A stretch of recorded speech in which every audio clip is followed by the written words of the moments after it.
My name is Mailen Calienes. I'm the founder of Latino Filmmakers Network. I am so happy to introduce to you Ana Souza. Did I say it correctly now? Very close, Souza. Close. Souza. And you like told me, and I'm like, Ana Souza. It's very important to get names right. Who is the manager of programming and programmer at the Sundance Film Festival.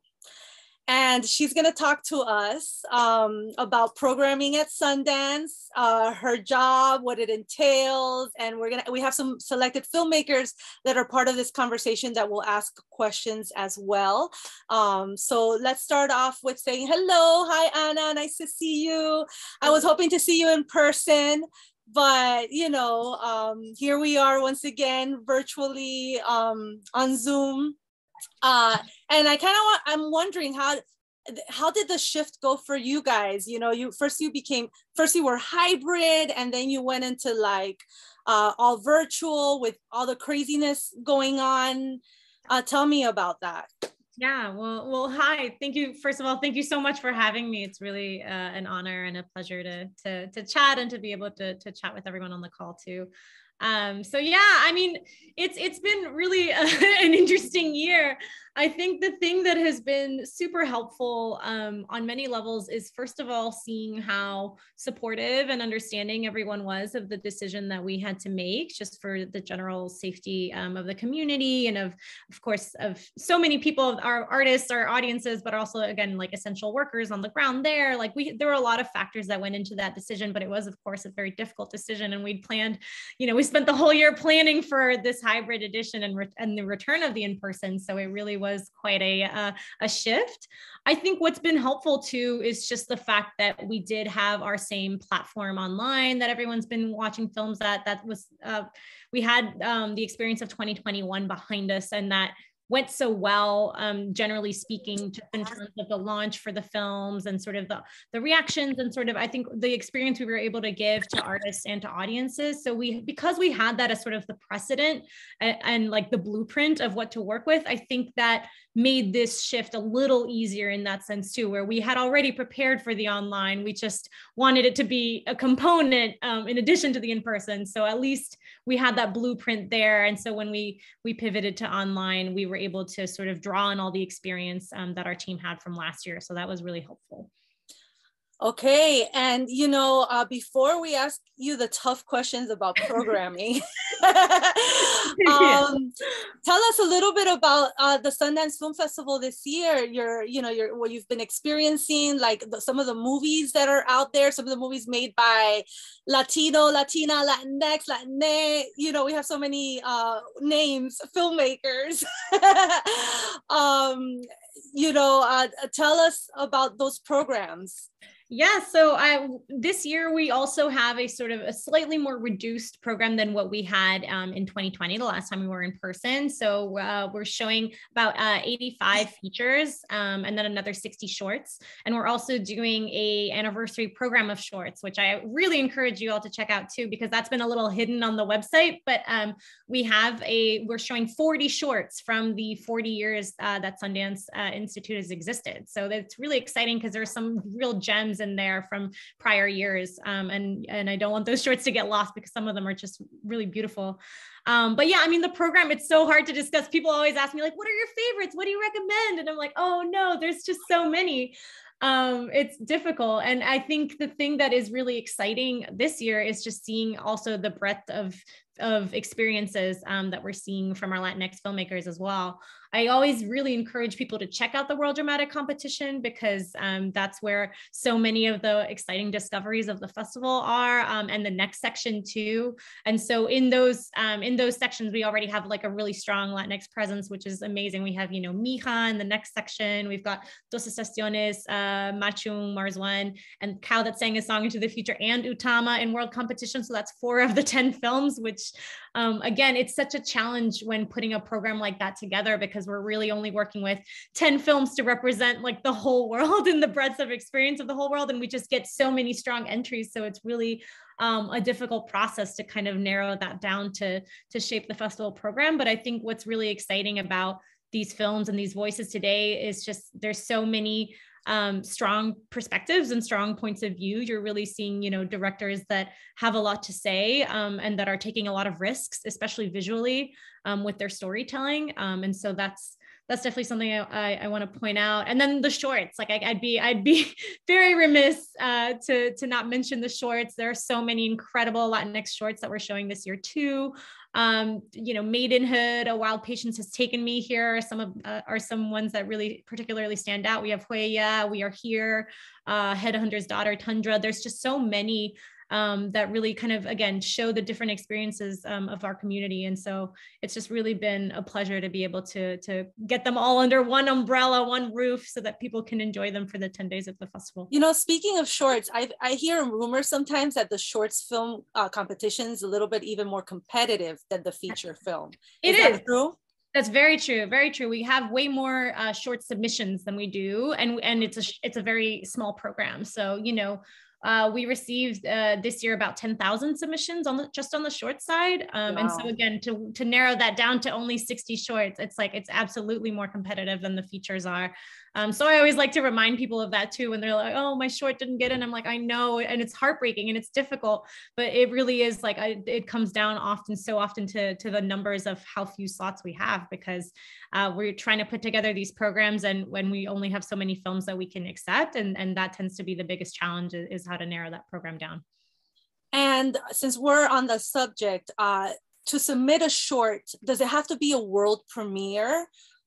No, that's a great question, because I think there's a big misconception sometimes around this, because I know other festivals do have premiere requirements, but for Sundance, it does not need to be a world premiere. It can even already be available online. We really have no requirements around this for shorts. So that's the nice thing about it too, is you don't, you know, while you're planning out the strategy of your film, and I know that a lot of people like to, you know, you want to be very strategic about where you're going to launch your film from. And that makes a lot of sense. But at least for Sundance, on the short side, we know that exposure is just so important. So it's really, we'll play films that have not played festivals, and films that are playing festivals that have played many, many festivals and might be available online already widely. So that's really not a factor for us in the shorts program specifically. And then for the feature, let's shift to feature. Let's say that you made a feature film, you want to premiere at Sundance. Of course, we don't know if we're going to get selected or not, right? But for the features, it has to be a world premiere, right? And how does that work? Like, how does a filmmaker plan to, like, you know, submit in order to be able to see if, you know, they possibly do get into Sundance as the world premiere, you know, like, talk to us a little bit about that. Yeah, so I mean, on the feature side, it is world premiere for U.S. films. It is actually international premiere for international films. So if your film is a co-production or a production that is majority from a country outside of the U.S., we do ask for international premiere, which does mean that you can premiere in your home country before you're playing with us. So that is something that's nice to know about the flexibility. We do tend to prefer world premieres, but that is part of, again, the ruling, where we have had it before. Films, you know, Son of Monarchs being an example there, that played Morelia before it played with Sundance. So that's an example there. So yeah, I mean, there is definitely a different strategy around the features. I'd say it's really about sort of having a sense of what are the festivals that you're targeting, you know, kind of what is the timeline of the calendar of those festivals, and planning ahead for submitting to several places at once. Of course, submissions do tend to add up. So I'd say the other thing there is just like ensuring that when you're planning your projects, like really, you know, having those funds for submissions and for festival runs, they should be in the budget from the very beginning, rather than something that you're thinking about later, just because those submissions are always going to add up. And so just having a sense of that to help plan will hopefully make the process a little bit easier. I think the other thing that's that's good too is festivals like to hear from filmmakers. So like if you're getting invitations to festivals that are local, but you're still waiting to hear from larger festivals, at least in our case, I know that we encourage sometimes just open communication about your process, being like, okay, we've got another invitation. And then it's not always possible for us to give feedback, but just in case, it's good to reach out and let us know if potentially your premiere status is going to change or not, so that we just can have that conversation and know during the submissions process, like at what point your premiere status is. And if your movie is not 100% completed, I know that you guys have an option to submit a movie that's completed, but not 100%. Can you talk to us a little bit about that? Yeah, for sure. I mean, people submit, I'd say honestly, the vast majority of the submissions we're looking at are not fully completed. I always encourage, again, this is different with shorts and features because of the premiere requirement. Right. I think because of that, it doesn't make, especially for shorts, I'd say, don't rush to submit if your film isn't ready because, again, of the premiere requirement situation. You can always submit. Okay, that's good to know. Here, I would say just get it to the very best version you can. You always want to put your best foot forward. So that does go for the features too. But there is a bit of a difference there because, yes, we do see things that are temporary all the time, temp sound color, especially. I'd say I always try to encourage folks to submit picture lock where possible, just because that really helps in terms of knowing the shape of the story and sort of the approach. And then other elements, again, visual effects, sound, color, all those things, we're very used to seeing those as temporary elements. So that's not really an issue with us. I think it's always just helpful to know in like either a title card or like notes when submitting, sort of what are the temporary elements, what can we expect kind of in the future when you have a finished version. But, you know, programmers are definitely used to sort of looking at things that are not fully works in progress, but not completed either. So we're versed in that sort of mode. Okay, so I want to kind of get in your shoes as a programmer. All right. Tell me, Anna, how does the programming process work? What does your job entail? And you're not the only programmer, right? There's several programmers, right? So, yeah. So how do what does your job entail? How do you guys work together as a unit? I mean, you have thousands of submissions. This is the Sundance Film Festival, one of the largest film festivals in the States. So take us through your process and your side of things. Yeah. So we have a very large team. We've got 15 programmers on the feature side, and then we've got another 10 working on the short side. And so that's really just to help get through the sheer volume of submissions that we have. Because again, we've got about 10,000 submissions on the shorts. We had about just under 5,000 submissions on the feature side this year. So just to get through that volume alone, we really spend most of the year watching, right? And then again, pre-pandemic and less now, a lot of the job was also just part of it was just like traveling, establishing connections, making sure we're meeting with filmmakers and just tracking projects. So because we track things sometimes very early into development up until they're ready to submit. So we always love to hear about projects that people are working on, even when they're not completed yet, or just, they're starting to get into the stages of financing and things like that, just so that we can sort of have it on our radar. And we're always like, please come back to us when it's ready. We can't wait to see it. And that's an important part of our job, because we want to make sure that we're building those relationships with filmmakers, and that we, can answer any questions, and that Sundance feels like a place that is for everyone and that everyone can submit to. So really a lot of that tracking and outreach is work that goes on throughout the year. And so that's kind of the bulk of it, is that and the actual watching itself, which just takes a very long time. And then among the team, I'm on the feature side, we have basically two sort of subgroups. Like we have our documentary programmers and then our fiction programmers. I'm on the fiction side. But what I think is really wonderful about the way that Sundance operates, especially in relationship to other festivals, is that it's a very collaborative process. So, as we're watching, we sort of start to send things to each other. And we're always kind of narrowing down. But when we're getting to the very end of the process and making like final decisions for the program, all of us watch stuff and all of us weigh in. So it's really nice because you get sort of the perspective from the documentary programmers on the fiction and vice versa. And so it really becomes about a dialogue. And so it's a sort of very collaborative, nice process that I think always yields some good results, because you get a lot of perspectives and people weighing in on the films that are potentially making it. And so when filmmakers submit to Sundance, does the Sundance Film Festival, what type of movies do you actually look for when programming? How does that work? You know, and I'm sure it's different for shorts than it is for features, because for shorts, you also have different categories, right?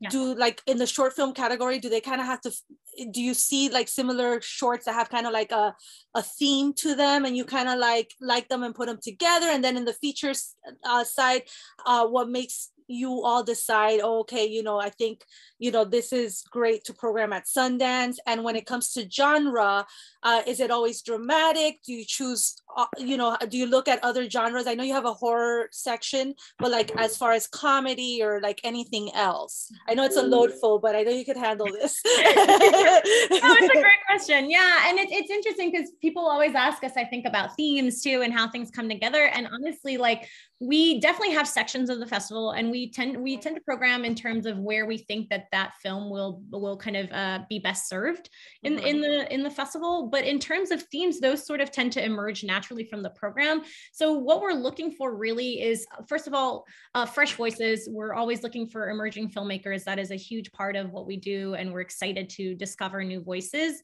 In addition to the established voices that we have in other sections, like our premiere section, for instance. Discovery is a very big part of what we do. Just strong points of view, I think, and perspectives. I think it's always exciting when you see something that you haven't quite seen before, or from a perspective or a voice that you haven't quite heard from. Again, we watch so much that I think something that feels new sort of stands out almost immediately, or that feels exceptionally well done. So it's really about that, and sort of harboring like those voices. And then in terms of genre, yeah, it's a real mix, because again, we get comedy, we get drama. I heard on the short side, and in general, we had this on the feature side too. Just it's so fascinating to kind of see what people are making, because I think we had trouble finding comedies this year, because I think comedy is always hard, right? Comedy is very, very difficult. But I think especially this year, the submissions, it was difficult to find comedies, because I think we've just all been through such a dark period that I think the collective consciousness right now is just in a pretty dark place. So finding comedies this year was more of a challenge than it normally is. What it has been really interesting to see is really this trend of, again, genre and horror across the whole program. So like you look at films like Nanny and Watcher and Master in our competition, those are outside of the midnight section, but they're very much genre films in their own ways too. And I think it's just been really interesting to see that sort of across the program, that there's been this trend of like incorporating genre. And you see that in the world competition too, with Cow That Sang a Song Into the Future, and with You Won't Be Alone. So I think that's been something that's been really interesting to see, that a lot of filmmakers are embracing that mode of storytelling, and sort of like cracking things open and taking really bold risks with what they're doing narratively there. Yeah, did I answer all of that? Yeah. And I was just wondering, as I was hearing you talk, how many movies do you watch? I'm kind of curious. I mean, because you're a programmer, so I'm like, I watch a lot of movies. I'm in the entertainment industry, and I have, you know, I was even part of the nominating committee this year, so I was like doing that and putting Sundance together and everything, right?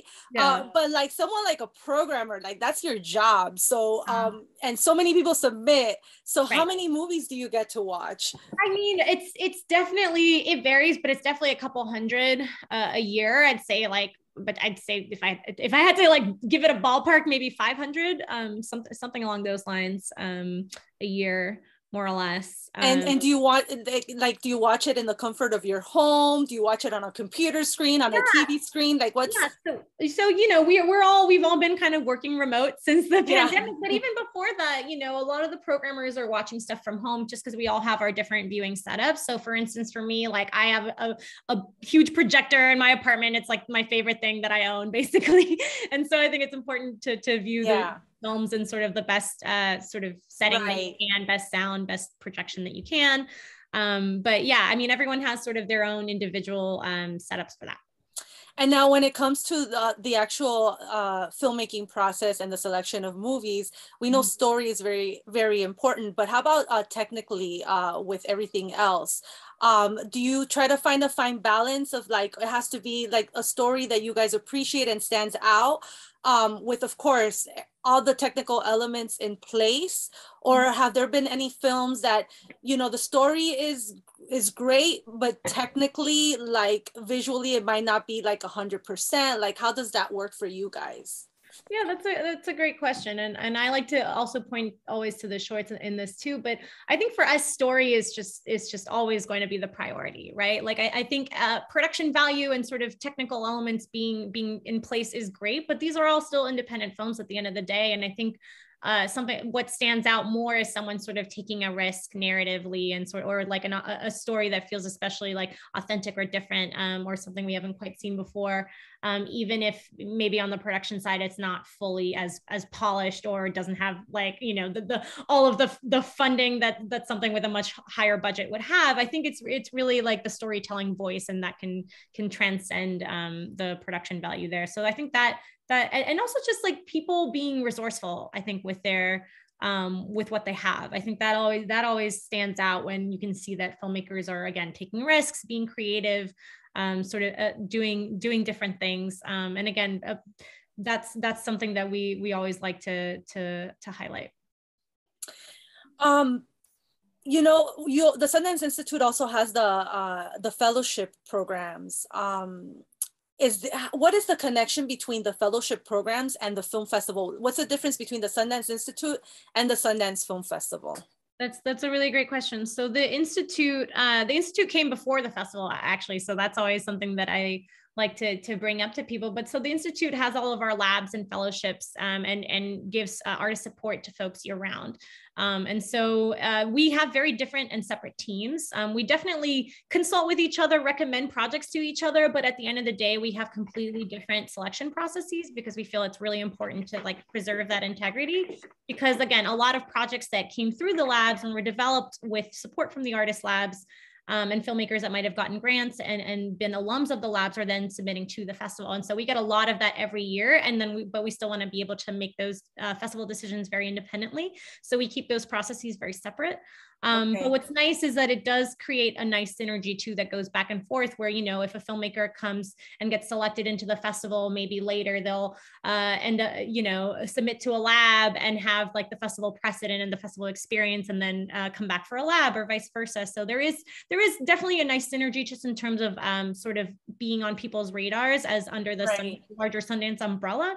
But again, there's so many lab programs and so many lab alums. So it doesn't necessarily mean if you get into a lab program that you could have a movie at the Sundance Film Festival. No, it definitely means that we have a very particular level of just, you know, knowing about those projects, and having the sort of the details from our colleagues and all of that.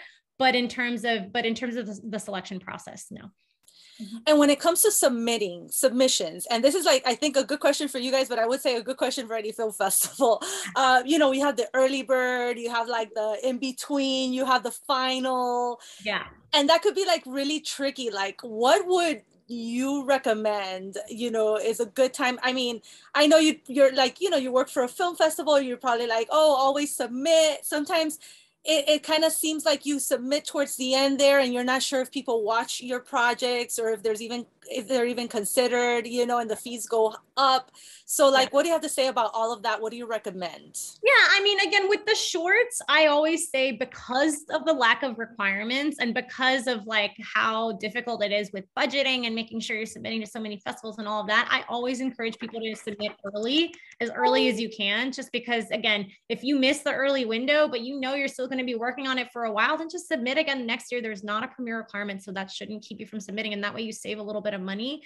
You know, on the feature side, yeah, I mean, I think everything always gets considered, and people send stuff to us very late, and we do sometimes give extensions in extenuating circumstances where people are like, okay, I'm about to finish, but I just, you know, had whatever issues in post and I need another week. If you reach out to us, often, depending on how early we hear about it, we might be able to accommodate. So I don't like to encourage people to use that, but if you need to, we do give extensions, and we do give, you know, precedence to everything that comes through. So there's not necessarily a, you know, great advantage to submitting earlier or later. I think it really has to be when the project is ready, that you're ready to start showing to festivals. Wonderful. Okay, so we're already close to half an hour, and right now I'm going to open it up actually for filmmakers, because I feel like they have probably the best questions. So all the filmmakers that are part of this live taping, you guys could go on camera if you'd like to ask questions. Say hello to Anna, and we welcome you. Let's see. Oh, hi. I have a question. Yes. Hi. Is the thank you so much first, Anna, for coming, and thank you, Millie, for making this happen. The question is this the process the same with the New Frontier projects, or is it different, or how is it different? It's different in the sense that we have folks on our team who are specialized in New Frontiers. So Shari Freelo is our chief curator, and she really is like the shepherd of that section of the festival. We also have Milo Tolwani, who's an associate programmer who works with her. So and Beata. So the three of them sort of really comprise sort of the team that's more focused on that.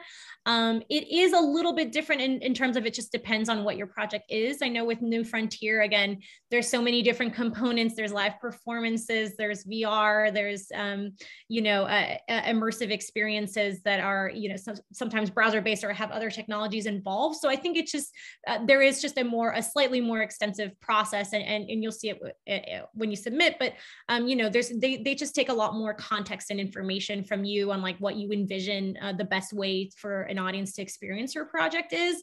And so for some of those, I always encourage submitting earlier, depending, because I think it's important, especially for things that are more like immersive or live performances, or have these elements that are sort of interdisciplinary. I think it is good to get those projects on the radar early, because sometimes they require like specific builds or like different kinds of production for different kinds of venues. So I would just say those projects are ones that are definitely good to sort of submit as on the earlier side. And yeah, the difference there is just it's a slightly different programmers that are working on it. But Shari Freelo is also a feature film programmer, so she works on both teams. Okay. Thank you. Yeah, all right. Next question is from Isaac Garcia. Hey, Isaac or here. Garza, sorry. Isaac Garza. Hey, Isaac, how are you? My question, I'm really curious about the conversations, like once the team watches the 5,000 films and narrows it down, what are the conversations like when it comes to narrowing it down and picking one film or the other? Like, do you all have similar films and you have to choose one or the other? Like, what are those conversations like? Yeah, that's a great question. And it is a little difficult to answer because it's always just, slightly different, and it really depends on the films. But something that I always like to share with people is that the thing that is really nice about the team and the synergy that we have is that we've like known each other and our tastes. And so what we are always looking for in those conversations is folks who are really passionate about the films and folks that are really championing the films. So if I'm like during the process, often what'll happen as we're getting to narrow these films down, like if I'm watching something and I'm on the fence, I immediately will send it to someone on the team who I think will be the audience for it. Like the person who I'm like, oh, okay, this is this kind of film. Like I'm going to send it to Dilcia. Like I know that if she loves it, then because this is exactly her kind of film. So hopefully she'll respond more than I will. And we call that the positive pass, because we always want the films to be able to like have the best chance, right? As we're watching them, we're like, okay, maybe I'm not the audience for this, but somebody else would be. And like could be really a reaction there. So we try to sort of have that kind of approach so that people are watching also in accordance with their tastes. And then so that becomes part of the conversation there of like, who's really passionate and who's driving these films forward. And so again, when you have 15 people weighing in, there's a lot of different opinions and a lot of different factors to balance in there. But in terms of films about the same subject, that's also an interesting question. We've definitely had years where just those same subjects might be popping up again and again. And so a film about the same subject doesn't necessarily deter us. We had a year I might be misremembering, it was either 2017 or 2018, where we showed science fair and Inventing Tomorrow. And so these were two documentaries that were about the exact same science fair in different sections of the festival,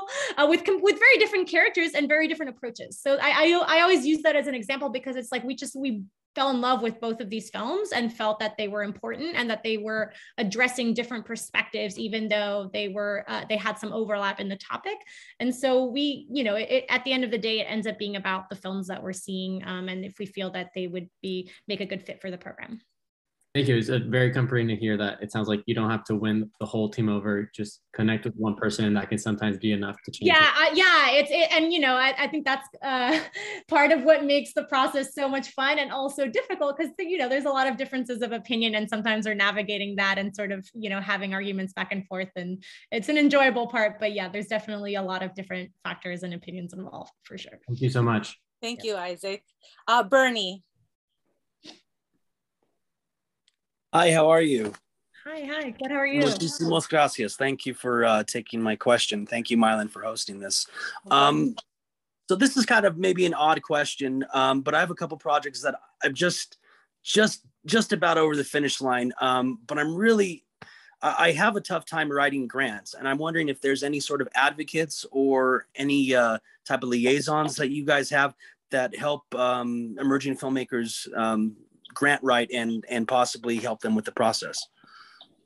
That's a really good question. And I don't know if I'm going to be the best person to answer this, because that feels more like a labs side of things. And I'm always on the festival side. I do know that our team does, if there's general questions about specific applications, I know that they, have an open line in terms of, you can always email us your questions about what are they looking for? Like, there's a lot of information on the website about the different types of grants. So I'd just say doing your research is really helpful there. In terms of specific tools for grant writing, the other thing I would say is, and I don't know if people know much about CoLab, but CoLab is a really great part of Sundance as well. That's a completely different team and department, but they have a lot of different workshops and a lot of different master classes available online with some really fantastic artists that address different areas in the industry. And so I can't speak specifically whether they have a grant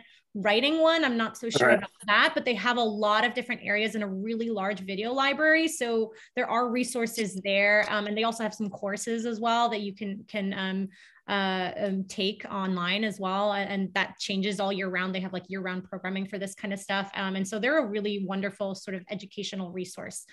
They're actually really, really good. I actually got to check some stuff out during lockdown. And they do have a lot of great informative workshops and panels with some of the best industry people teaching them and stuff. So it's something that you all should definitely check out, the Sundance Collab. I think you just go on their website, right, Anna? Yeah, exactly. Register? Yeah. If you register on the website, there's again different levels of what you want to do. If you want to sign up for courses, or just look at the video library. I think there's different ways to access different types of content. So I would just have a look, have a browse through their library. Again, not sure about the grants writing aspect of it specifically, but they do have a lot of resources on there. Cool. Thank you. Thank you, Bernie. Okay, Jackie. Hi, Anna. Nice to meet you.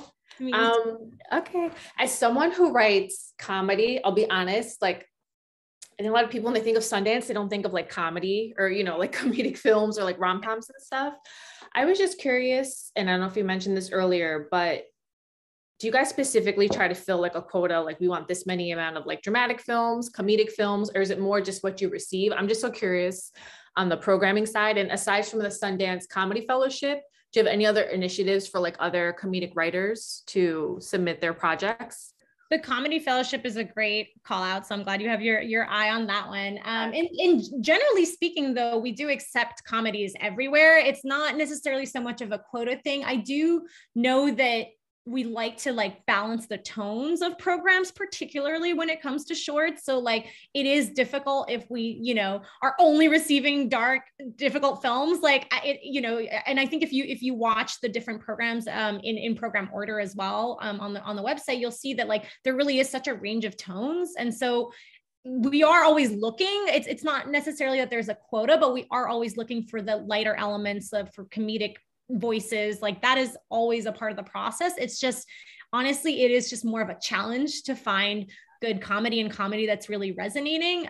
So I think that's what ends up happening there. But yeah, you know, it's funny that you say that too about like not being associated with us. Cause yeah, I agree with you. But at the same time, I'm like, there every year there's a couple that kind of pop out and like, and do their own thing. And, you know, like last year, I think of like Together, or this year with like I Am Okay, or Cha-Cha, which also has its own comedic vibe going on, and different shorts too. So yeah, it's always something that we're looking for. So I'd say the good news there is, as someone who's working in that area, you're already at an advantage in a way, you know, because just being in that space and writing those projects, like you're already at an advantage. So, you know, let's talk about comedy for a moment now that Jackie brought that up. Yeah. You know, comedy is so broad also, right? Yeah. What is it that you all look for when it comes to comedy, you know, as far as, you know, but in comedy there's always a story as well. So like, what is it that you like when it comes to comedy?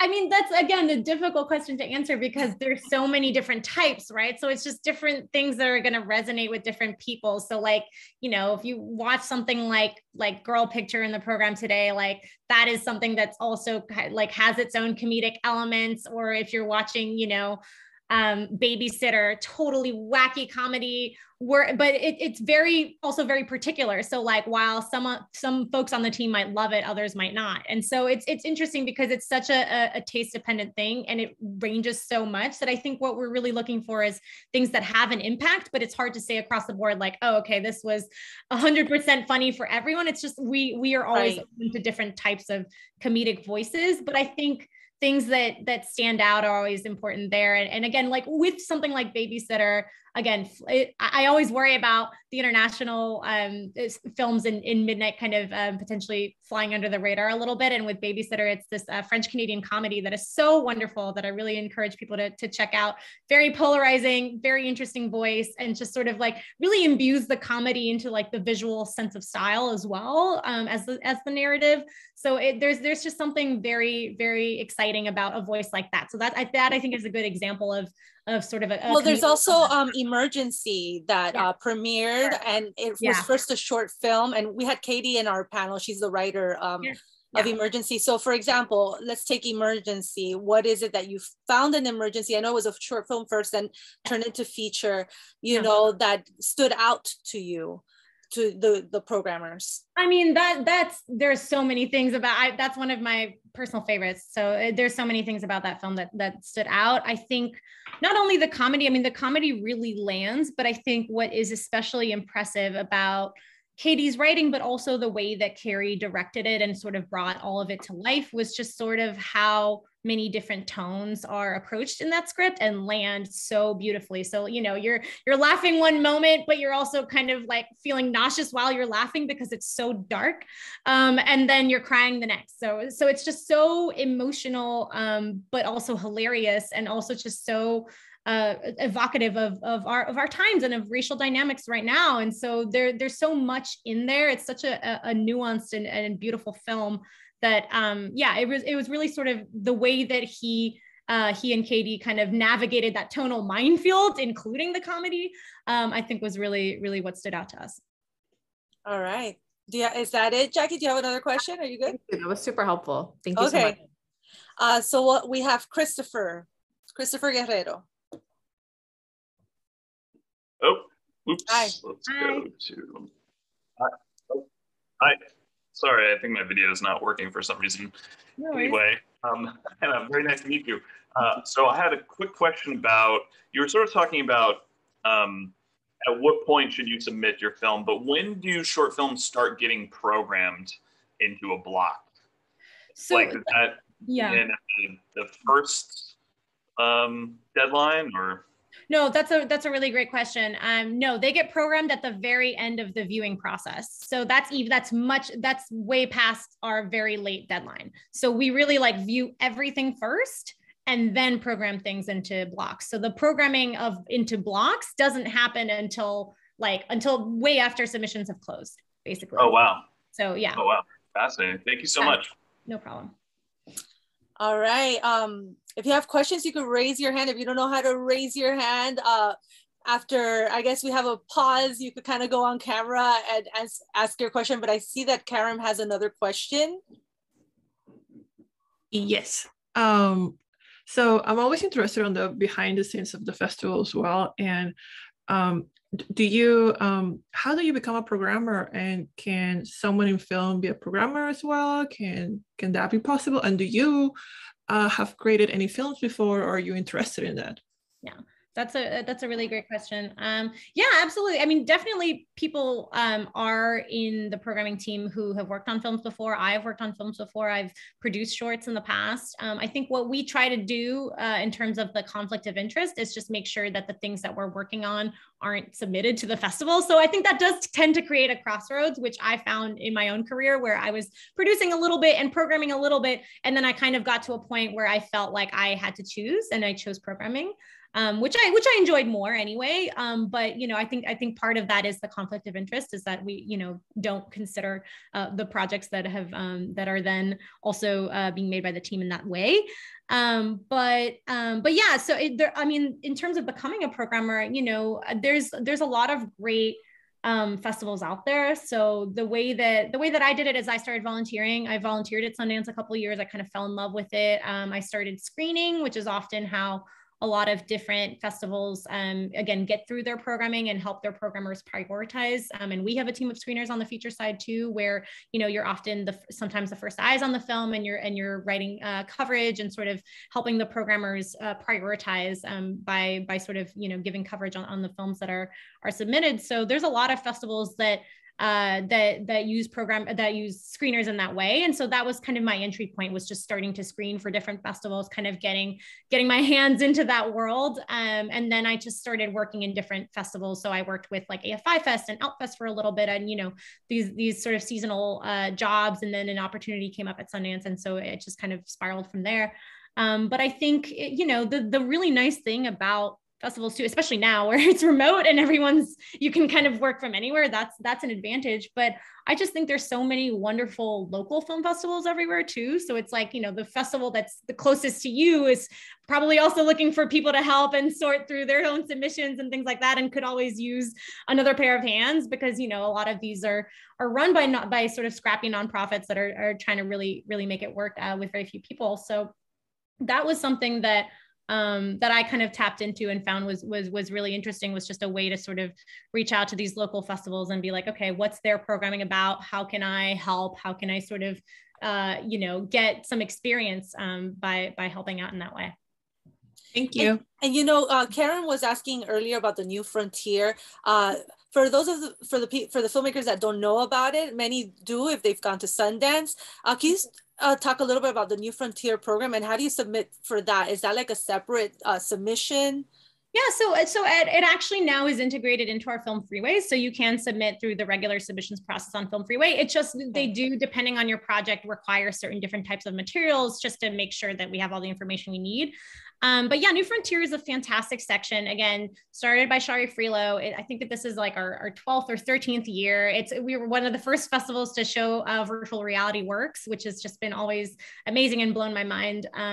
But so that's one part of it is the immersive works that we show, but that takes so many different forms. And the nice thing about it this year too, and last year, is that they're all accessible online. So if you just go to newfrontier.sundance.org, you can see all the projects in the gallery. It's also where Film Party is. So I don't know if you've had a chance to experience that virtual space where people have been kind of chatting with each other, but that's also kind of part of that experience as well.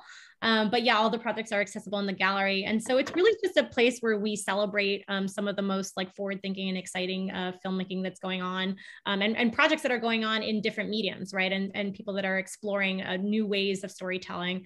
And it's always been the place where I think there's a lot of experimentation and a lot of sort of new immersive projects that we share with the audiences. Okay. Awesome. Okay, guys, don't be shy. If you want to ask questions, please raise your hands, or write in the chat that you want to come up if you don't know how to raise your hands, and I'll call your name. Isaac has another question. Hi, yes, kind of following up on my last question. I'm just really curious about the conversations y'all have when it comes to the way you connect with a film. What I'm curious is, do you have any anecdote of maybe you or someone on the team not being really sold on a film, but after hearing someone else's experience with the film, they were maybe converted or turned, and how those conversations are like? That's a really great question. And, I think it always, it varies so much, and it's so many different projects that we go through. And so I'm trying to think of the best way to phrase this, or the best example to give this. But I think that's part of what is so great about this process, is that absolutely happens, is that we like listen to each other as colleagues, and we're like, oh, I'm actually have a whole different appreciation for this film than I thought I would. And so, yeah, I'm trying to think of a specific example this year or last year that I could share that would make sense. I think what was, I think that one that, maybe it's okay to share. I'm like, oh, it's recording, but I'm like, okay, well, maybe it's okay to share this. I think what's interesting is, and sometimes it has to do with our personal relationships to the material too, right? And sort of how we're personally feeling. When I was watching a film that is part of the program this year called The Territory, as a Brazilian, I just had a lot of questions, right? I was like, okay, this is Brazilian film, but it's a Brazilian production because the producers are involved were on the ground there and involved, and it involved the indigenous community of the Iruauau people, who are also involved in the production of the film, and an American director who has been part of the labs and the process before too. And so I was just very interested in sort of the film's approach, and also just to hear how much it resonated for people. And I think, I had certain questions about the film that I think once I had a larger conversation with the group to sort of get different perspectives and sort of talk out some of that, I grew to sort of admire it even more and feel that it was really doing some very bold and ambitious things. And in a way I was like, yeah, no, this is such a unique collaboration and such a unique film, and it comes from this very specific point of view that I was really glad that that the group process kind of led me to that place. Mm-hmm. Thank you for sharing that, because I know it's like not the easiest question to answer. Right. Yeah. But it's really comforting as a filmmaker to know that you all do brew on these films for a while before deciding yes or no. So thank you for sharing that. Appreciate it. Yeah, of course, no problem. And yeah, we talk about it for literally weeks. Like it feels like forever, honestly, because we watch so much and then we have these meetings for so long, and really it's a process that goes on for months. So yeah. Like when you're on the fence, you still don't let it go. You let it. No, yeah.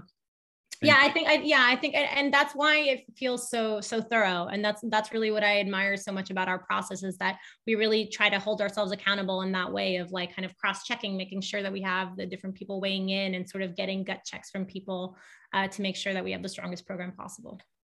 Awesome. Thanks, Anna. Gianfranco.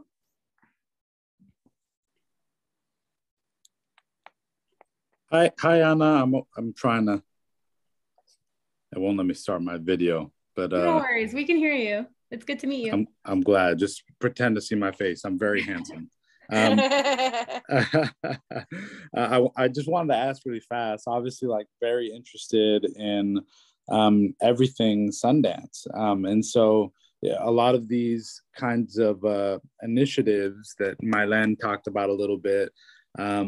If let's say, we're building portfolios here, and, some of our works might be really kind of like, you know, like I've got some Super 16 films that are really like, you know, they've got this raw heat, this kind of like magnetism, but maybe it's not ultra polished, you know, and, you know, maybe some of us other filmmakers do too. And then maybe we have something that's a little more experimental, and then we have something that might be like a little more polished from, you know, going to film school.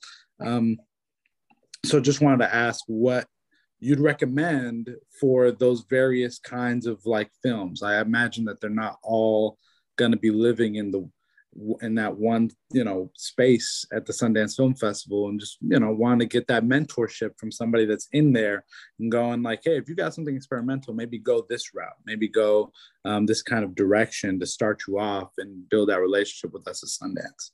Yeah. Also, my video is on, and I am very handsome, as you can see. Be able to see you. Yeah, no, that's a great question. You know, I think it really, again, goes back to like the breadth of the content, right? So like we show a lot of different types of films, including experimental, but definitely in specific places. So it's more where, again, you'd find that maybe in New Frontier or in this short section or in specific places. Like I know a film that I love very much that I consider one of the most experimental films of this year is Neptune Frost. And we're showing that in our spotlight section, and that played at the Cannes Film Festival, but that's like a different, you know, area.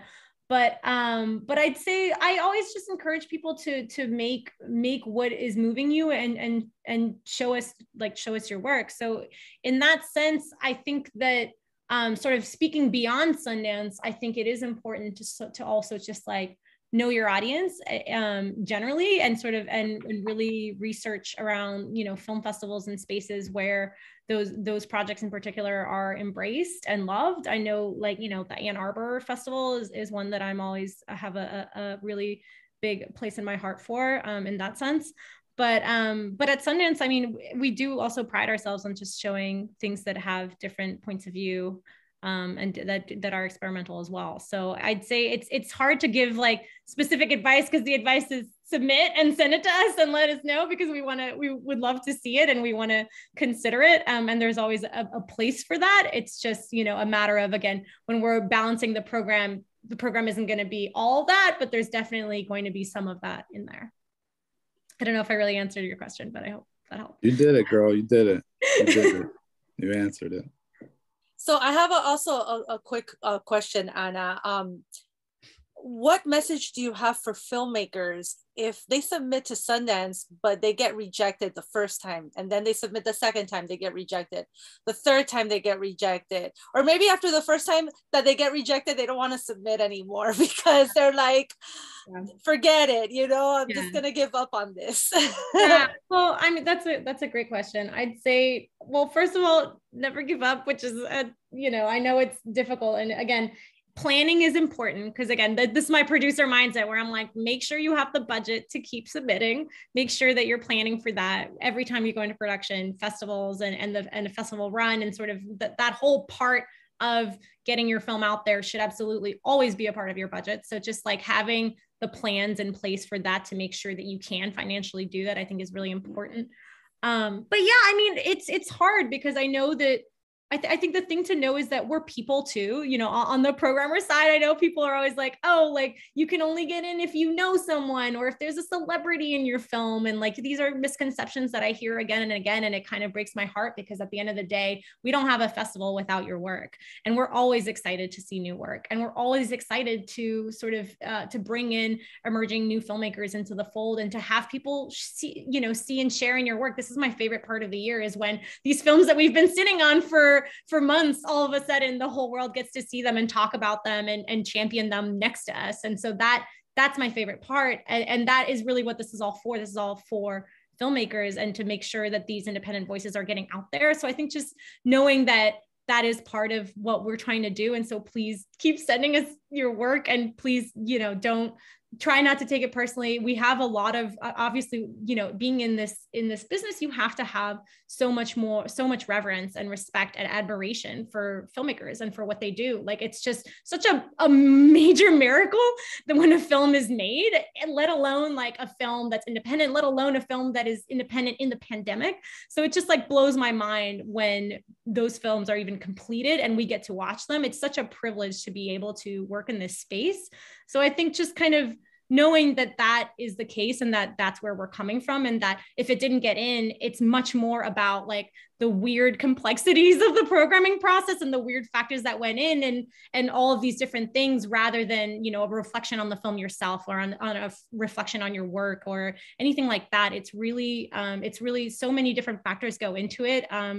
That it's difficult, and I hate for people to pinpoint it or have a grudge, because I'm always like, please just keep showing us your work. We want this to be a place for all filmmakers, and particularly for Latinx filmmakers as well, because, you know, Lord knows there aren't enough of our stories still, and we try every year, and it's always difficult to even find the films, because we know that it's, again, they aren't getting made enough because they're not getting financed enough. And so there is really like a pipeline issue there too, but we want to be able to show those films, and these stories are so important and so crucial. And it's so important to see that representation on screen too. So that's a huge part of it as well. And for the Latinx filmmakers, you know, we know that there's a lot of stories that, you know, should be told about immigration and all that stuff, which are wonderful stories that we get to see at film festivals.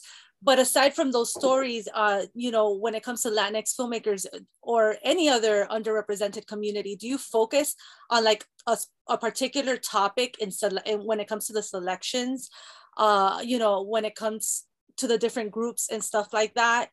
Do you understand what I'm saying?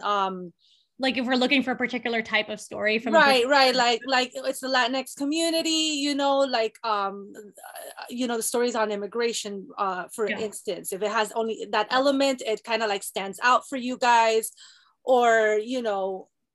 Yeah, I mean, with that, it really is just about the film, I think, and the voice. And I think that something that I've found for sure in having these conversations is just seeing people also getting frustrated about being boxed into certain types of narratives, and that's the only narrative that they can tell or they can be associated with. And so with all that, I'm always like, just tell the story that you want to tell.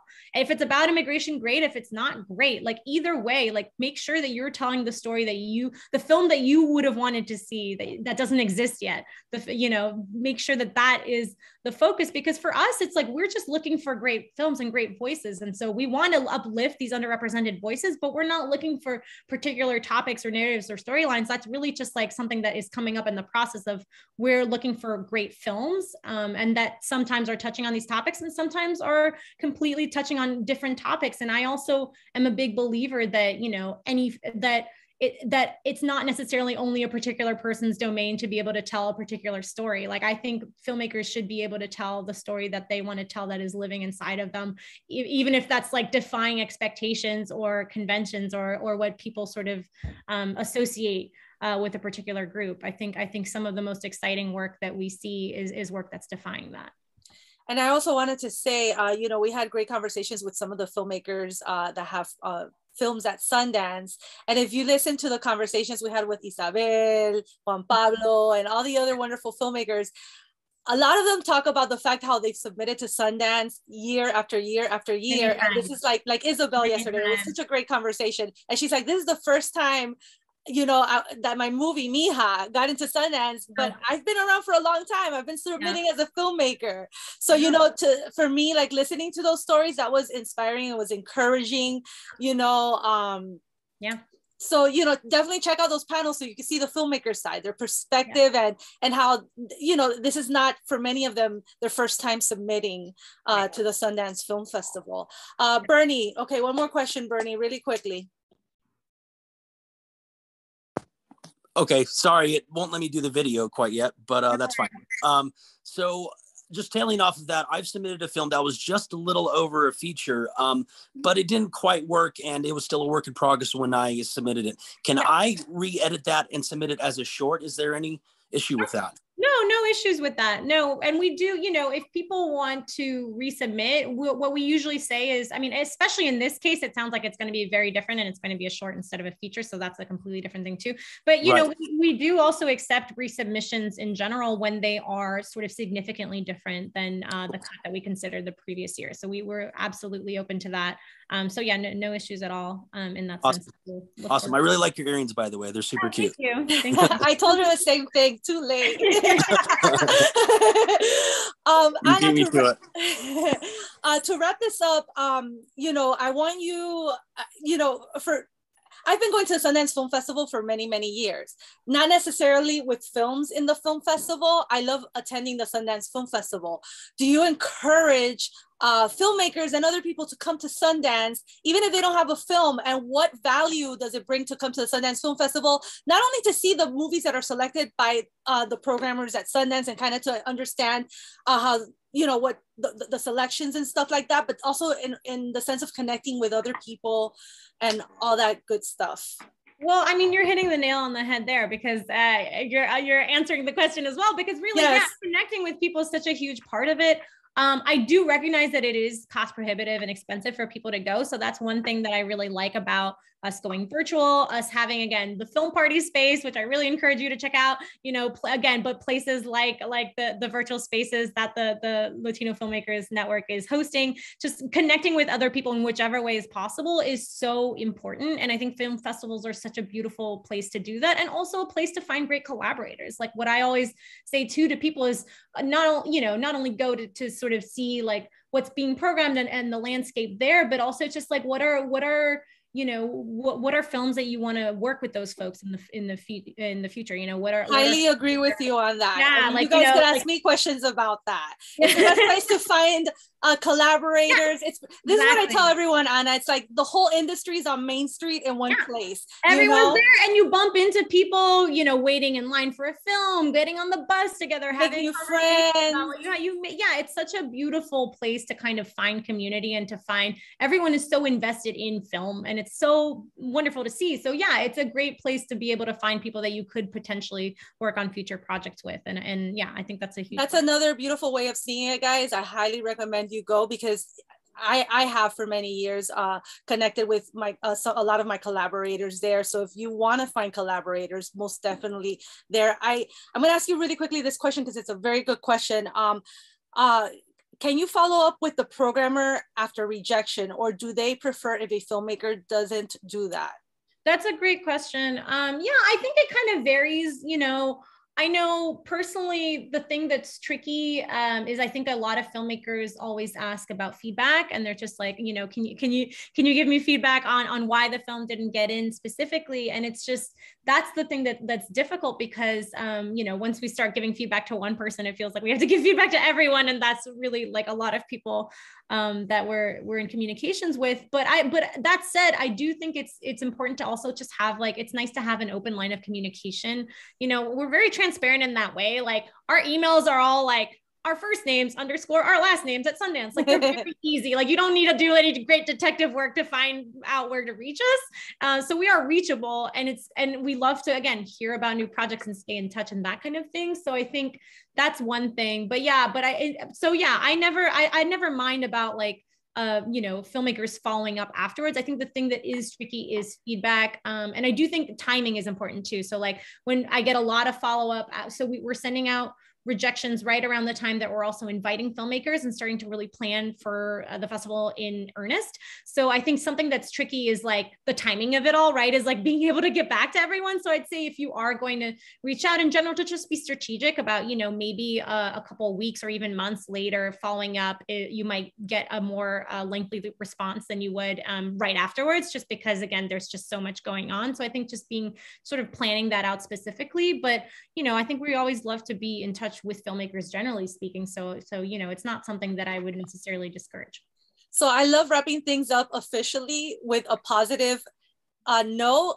So Anna, please share words of wisdom with filmmakers.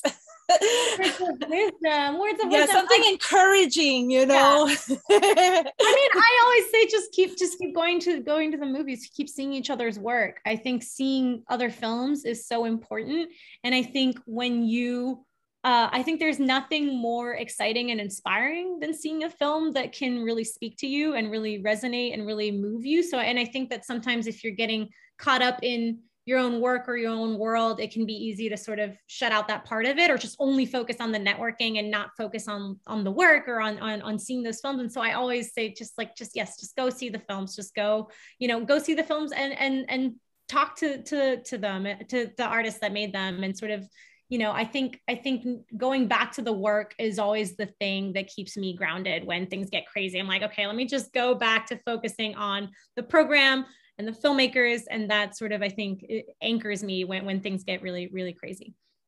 Anna, so wonderful seeing you. Even though it's virtually, I was hoping to give you a hug at the Sundance Film Festival. Virtual hugs though.